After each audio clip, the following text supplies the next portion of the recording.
Selamat datang Sobat Waduers dimanapun Anda berada. Selamat kembali bersama dengan channel Wadu Sanjaya. Pada kesempatan kali ini channel Wadu Sanjaya akan mengangkat kisah tentang perjuangan arek-arek Surabaya dalam mengusir penjajah. Setelah peristiwa perobekan bendera di Hotel Yamato, maka meletuslah pertempuran-pertempuran kecil di seluruh kota Surabaya. Serangan-serangan kecil tersebut semakin merajalela dan menimbulkan banyak korban di pihak Inggris dan juga di pihak pejuang. Namun bagi Inggris, kekalahan kecil-kecil ini sangat memalukan. Pihak Inggris pun kemudian meminta bantuan Presiden Soekarno supaya datang ke Surabaya untuk melakukan penenangan kepada milisi-milisi dan pejuang-pejuang Indonesia di Surabaya. Gencatan senjata pun akhirnya disepakati oleh pejuang Indonesia dan juga oleh pihak Inggris. Namun tetap saja bentrokan-bentrokan, pertikaian dan pertempuran kecil masih terjadi di sela-sela seluruh penjuru kota Surabaya. Pertempuran kecil-kecil itu dilakukan oleh milisi-milisi seluruh kota Surabaya maupun juga oleh milisi-milisi dari luar kota Surabaya. Karena mendengar datangnya pasukan Inggris yang diboncengi oleh Belanda, memicu pejuang-pejuang di sekitar area kota Surabaya dan di luar kota Surabaya untuk melakukan perlawanan-perlawanan. Suatu ketika, Brigadir Jenderal Malabi melintas. Jenderal Malabi atau Brigadir Jenderal Malabi ini adalah pemimpin angkatan bersenjata Inggris yang berada di Surabaya. Sehingga Brigadir Jenderal Malabi ini memiliki kedudukan yang sangat penting bagi seluruh pasukan Inggris yang ada di Indonesia, khususnya yang ada di Surabaya. Pada suatu ketika Jenderal Malabi melintas menggunakan mobil Buick bersama dengan ajudannya. Jenderal Malabi ini melintasi Jembatan Merah. Nah, ketika itu di Jembatan Merah ada sekelompok milisi Indonesia yang juga melintas di Jembatan Merah. Nah, antara Brigadir Jenderal Malabi dan juga dengan para milisi yang melintas itu terjadi percekcokan mulut. Terjadi kesalahpahaman yang menyebabkan milisi Indonesia dan juga Jenderal Malabi ini saling marah satu dengan yang lain. Rentetannya menimbulkan terjadinya kontak tembak antara Jenderal Malabi dengan milisi Indonesia di Jembatan Merah Surabaya. Kedua pihak saling tembak-menembak beberapa kali dan beberapa saat kemudian pejuang-pejuang yang lain pun akhirnya datang membantu teman-temannya yang sudah berada di Jembatan Merah. Karena kekurangan karena pertempurannya tidak seimbang antara kelompok milisi Indonesia dan juga Jenderal Malabi yang hanya bersama dengan ajudannya, maka tentunya kalahlah Jenderal Malabi ini melawan para milis Indonesia. Salah seorang milis Indonesia melempar granat ke arah mobil yang dikendarai oleh Jenderal Malabi. Maka meledaklah mobil Brigadir Jenderal Malabi ini, terbakar hebat di atas Jembatan Merah Surabaya. Nah, atas meninggalnya Jenderal Malabi ini mengejutkan seluruh pasukan armada Inggris yang ada di Surabaya, bahkan yang ada di Indonesia. Brigadir Jenderal Malabi yang terkenal hebat dan berwibawa di pasukannya ini meninggal begitu saja di tangan para milisi Indonesia. Bagi Inggris benar-benar sungguh kejadian yang sangat memalukan. Pasukan Inggris yang dikenal sangat modern, lengkap dan canggih bisa kalah dengan para pejuang milisi Indonesia yang hanya bersenjatakan alat-alat seadanya rampasan dari pasukan Jepang.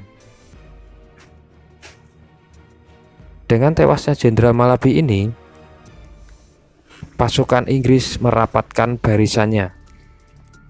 Mereka kemudian mengangkat Jenderal Mansert menggantikan Jenderal Malabi, dan segera setelah diangkatnya Jenderal Mansert ini menggantikan Malabi, ia kemudian membuat beberapa cara untuk menundukkan atau menaklukkan para pejuang-pejuang dan warga kota Surabaya supaya tunduk di bawah pemerintahan administrasi Inggris sebelum nantinya diserahkan kepada pihak Belanda.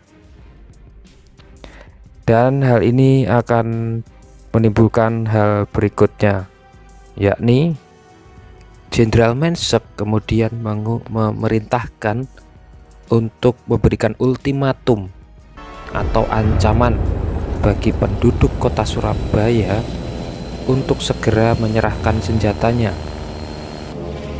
karena warga Surabaya dianggap bersalah atas meninggalnya dan tewasnya Jenderal Malabi. Ultimatum ini kemudian disebar oleh pasukan Inggris menggunakan pesawat-pesawatnya melalui angkasa. Selebaran-selebaran ultimatum dari Jenderal Mansert ini disebarluaskan di seluruh kota Surabaya. Ancaman tersebut berbunyi untuk menyerahkan senjatanya pada keesokan harinya pukul 6 pagi agar seluruh warga kota Surabaya yang memiliki senjata diserahkan. Akan tetapi ultimatum yang disebarkan oleh Inggris ini justru itu dianggap penghinaan bagi Indonesia yang sudah merdeka, yang sudah memiliki pasukan dan sudah berdaulat. Sehingga ultimatum Inggris tersebut sama sekali tidak digubris oleh warga Surabaya. Semangat mereka justru berkobar-kobar untuk mengusir Inggris dan Belanda yang hendak bercokol kembali di Indonesia. Hal itu juga dikarenakan motivasi dari Bung Tomo yang terus membakar semangat rakyat Surabaya.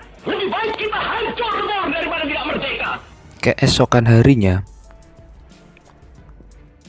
Belanda dan Inggris menunggu kedatangan rakyat Surabaya untuk menyerahkan senjatanya dan membawa bendera putih tanda menyerah dan takluk kepada Inggris dan Belanda. Namun hingga lebih dari pukul 6 tidak satupun warga Surabaya maupun pejuang menyerahkan senjatanya ke hadapan Inggris dan Belanda. Akhirnya Mensek pun memulai serangannya kepada kota Surabaya. Kota Surabaya diserang habis-habisan, baik dari darat, laut, dan udara. Beberapa armada kuat Inggris didatangkan dari Jakarta dan dari beberapa kota pusat-pusat armada Inggris berada. Semua dipusatkan ke Surabaya untuk menghancur leburkan kota Surabaya. Dengan persenjataan yang cukup canggih dan lengkap, dibantu oleh tentara Gurkha dari India yang terkenal berpengalaman dalam pertempuran, Jenderal Mensek meyakini ataupun merencanakan dengan pasti bahwa dalam 3 hari kota Surabaya bisa ditaklukkan dan dikalahkan.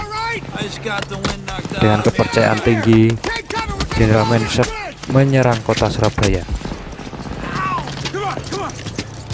Semua organisasi perjuangan kompak bersatu dengan milisi dan tentara rakyat.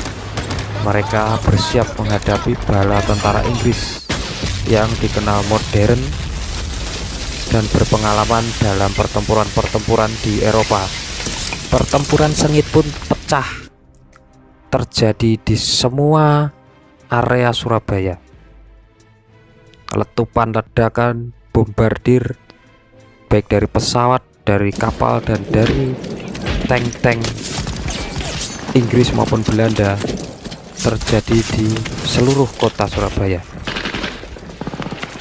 Pasukan-pasukan dan milisi-milisi rakyat dari luar kota Surabaya, baik itu dari Jombang, Madiun, Malang, Madura, bahkan dari luar pulau Bali, Sulawesi, dan semua area di Indonesia, mereka berdatangan sudah sejak 2 hari sebelumnya. Semuanya bergabung dengan milisi-milisi yang ada di Surabaya dan menyerang terhadap pasukan Belanda. Perkiraan oleh Jenderal Mensek yang dalam 3 hari bisa menguasai Surabaya ternyata gagal total.